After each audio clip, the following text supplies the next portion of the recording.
इन तमिल सहोदर सहोदरीगळे वणक्कम। ये जो विशाल जनसागर है, इसका एक बहुत स्ट्रांग मैसेज पूरे तमिलनाडु में जा रहा है, पूरे देश में जा रहा है।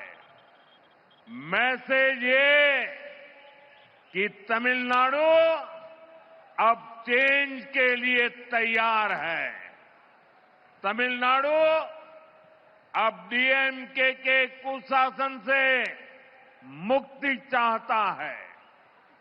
तमिलनाडु अब बीजेपी एनडीए की सरकार चाहता है।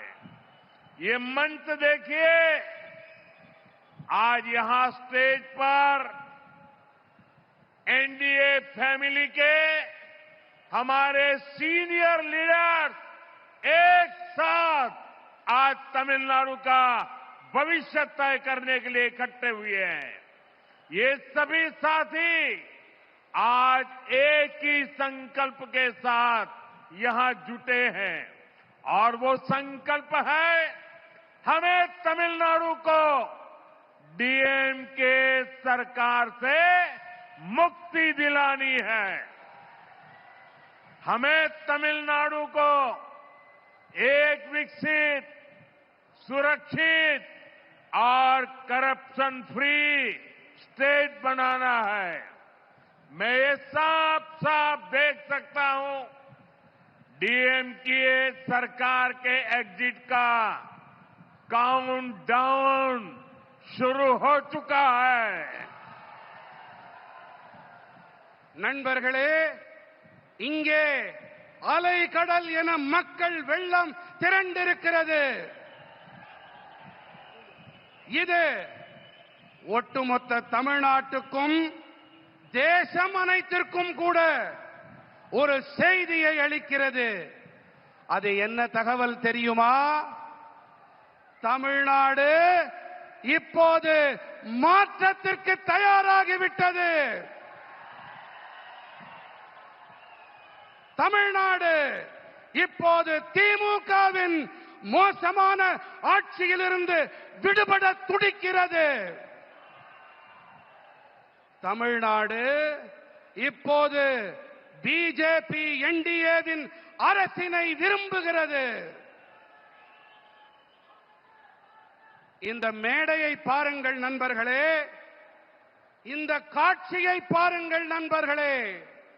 என்டிஏ குடும்பத்தின் நம்முடைய மூத்த தலைவர்கள் தமிழ்நாட்டின் எதிர்காலத்தை நிர்ணயிக்க குழுமியிருக்கின்றார்கள். இந்த நண்பர்கள் அனைவரும் ஒரே ஒரு முடிவோடு, ஒரே ஒரு உறுதிப்பாட்டோடு இங்கே இணைந்திருக்கின்றார்கள். அது என்ன உறுதிப்பாடு தெரியுமா? தமிழ்நாட்டை நாம் திமுக அரசிடமிருந்து விடுவிக்க வேண்டும் என்பதே அந்த உறுதிப்பாடு.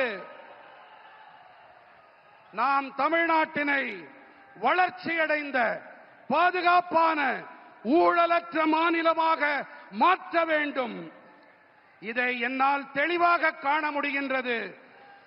திமுக அரசாங்கத்தின் முடிவுரைக்கான கவுண்டவுன் தொடங்கிவிட்டது.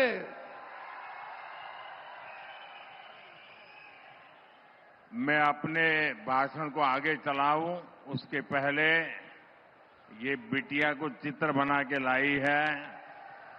ये कब से खड़ी है। उधर कोई वरिष्ठ सज्जन भी मेरी मां का चित्र बना करके लाए हैं। मैं आपके इस प्यार के लिए आपका बहुत आभारी हूं। मैं मेरे एसपी जी के साथियों से कहता हूं कि आपसे वो कलेक्ट कर लें और ये बिटिया अपना अगर नाम पता लिख देगी तो मैं जरूर आपको चिट्ठी लिखूंगा। நான் என் உரையை மேலும் தொடர்வதற்கு முன்பாக நெடுநேரமாக அங்கே ஒரு சிறுமி, ஒரு குழந்தை என்னுடைய அம்மாவின் படம் என்று நினைக்கிறேன், அதை கையிலே ஏந்திக் கொண்டு எனக்கு தர வேண்டும் என்று துடித்துக் கொண்டிருக்கிறது. குழந்தை, உன்னுடைய பெயர் அதில் இருந்தால் போதும், இதை நான் பெற்றுக்கொண்டு உனக்கு என்னுடைய நல்லாசி கடிதத்தை கண்டிப்பாக அனுப்புகின்றேன். என்னுடைய நண்பர்கள் அதை பெற்றுக்கொண்டு என்னிடம் தருமாறு கேட்டுக்கொள்கிறேன். தேங்க்யூ बेटा. நன்றி பெண்ணே. ये बच्ची कुछ कह रही है भाई, जरा देखो. उसका नाम पता अगर नहीं लिखा है तो लिखवा लो. அந்த குழந்தையின் பெயர் முகவரியை தயவு செய்து அதிலே குறித்துக் கொடுங்கள். इतने प्यार से, इतने उत्साह से आई है बेटी. थैंक यू बेटा, थैंक यू. फ्रेंड्स, आपने डीएमके को 2 बार क्लियर मैंडेट दिया, लेकिन इन्होंने तमिलनाडु की जनता का भरोसा तोड़ा. डीएमके ने वादे ढेर सारे किए, लेकिन काम 0 रहा. डीएमके सरकार को अब लोग सीएमसी सरकार कह रहे हैं. सीएमसी सरकार यानी करप्शन, माफिया और क्राइम को बढ़ावा देने वाली सरकार. तमिलनाडु की जनता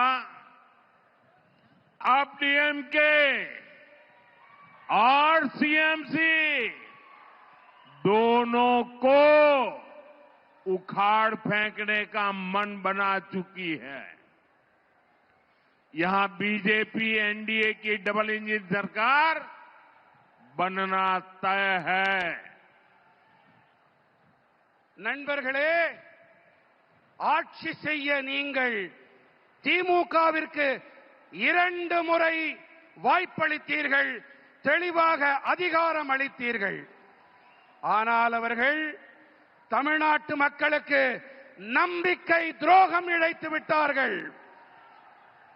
வாக்குறுதிகளை அள்ளி தெளித்தது திமுக.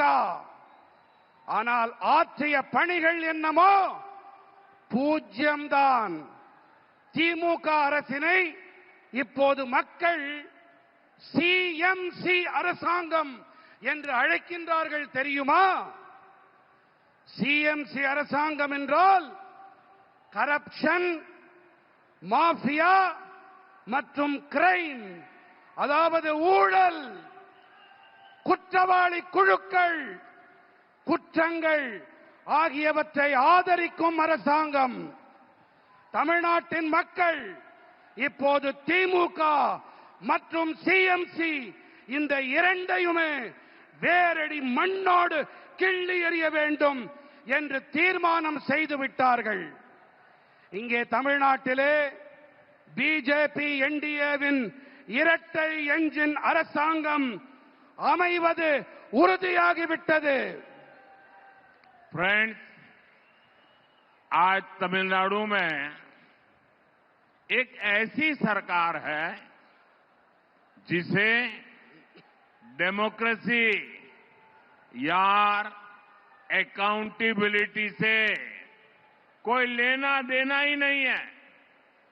डीएम की सरकार सिर्फ एक परिवार की जी हजूरी में ही लगी हुई है.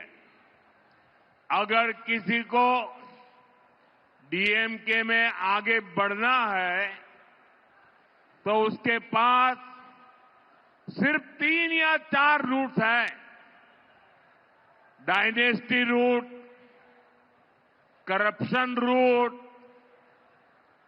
Abuse women root, abuse our culture root. और यही कारण है कि आज डीएमके में वही लोग आगे बढ़ रहे हैं जिनको इस प्रकार के काम आते हैं. इसका नुकसान पूरे तमिलनाडु को हो रहा है. तमिलनाडु का बच्चा बच्चा जानता है कि कहां कहां कितना करप्शन हो रहा है और करप्शन की ये कमाई किसकी जेब में जा रही है। நண்பர்களே, இன்று தமிழ்நாட்டிலே எப்படிப்பட்ட அரசாங்கம் இருக்கிறது தெரியுமா? இங்கே ஜனநாயகம் இல்லை, நம்பகத்தன்மையும் இல்லை. திமுக அரசாங்கம் ஒரே ஒரு குடும்பத்திற்காகவே மட்டும் இங்கே இயங்கிக் கொண்டிருக்கிறது. நீங்கள் திமுகவிலே முன்னேற வேண்டும் என்று சொன்னால் அவர்களுக்கு ஆமாம் சாமி போட்டு ஆக வேண்டும். இங்கே 3-4 பாதைகள் மட்டுமே இருக்கின்றன. ஒன்று வம்சாவழி பாதை, அடுத்தது ஊழல் பாதை, மூன்றாவது பெண்களை வசைபாடுவது, நான்காவதாக நமது கலாச்சாரத்தை வசைபாடுவது.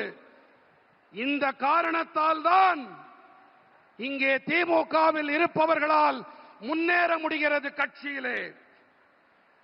இதன் பாதிப்பை தமிழ்நாடு சுமக்க வேண்டியிருக்கின்றது.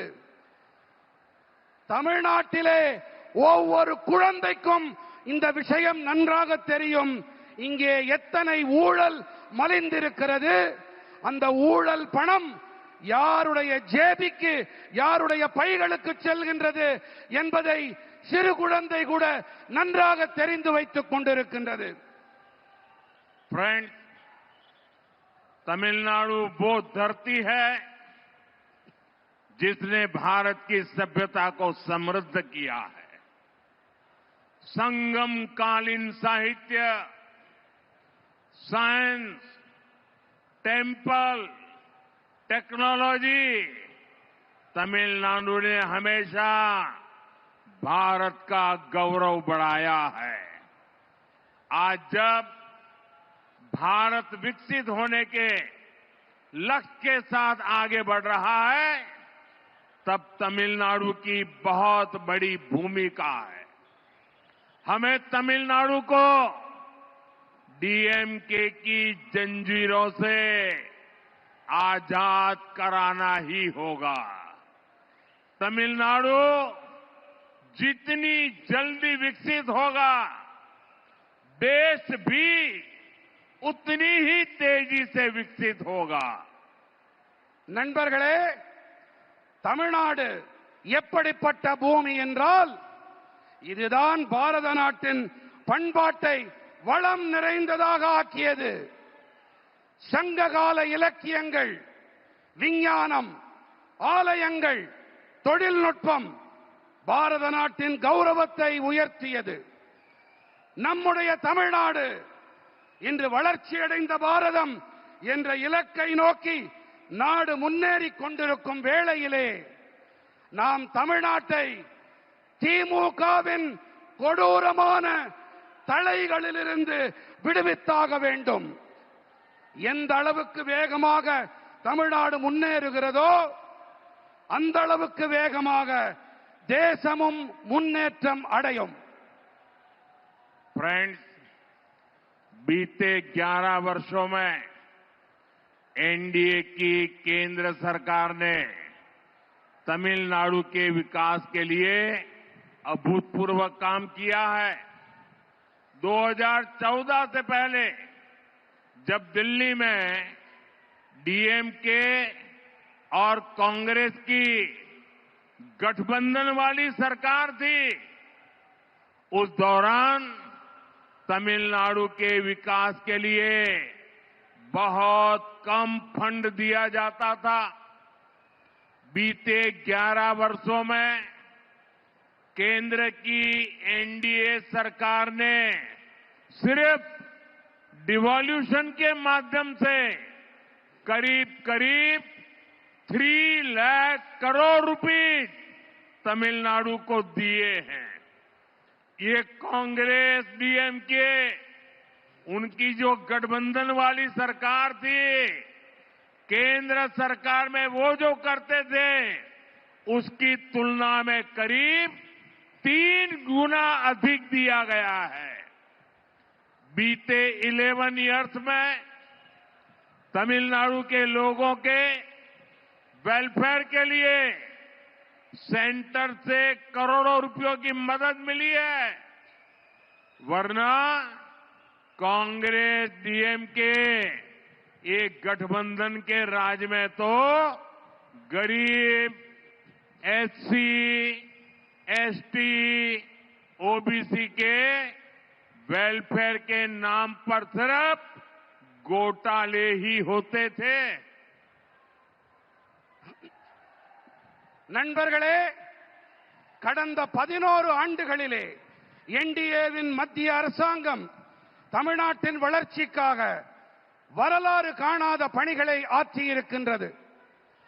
2014ஆம் ஆண்டிற்கு முன்பாக தில்லியிலே திமுக காங்கிரசின் அரசாங்கம் இருந்த வேளையிலே அப்போது தமிழ்நாட்டின் வளர்ச்சிக்காக மிக குறைவான நிதியே ஒதுக்கப்பட்டிருந்தது.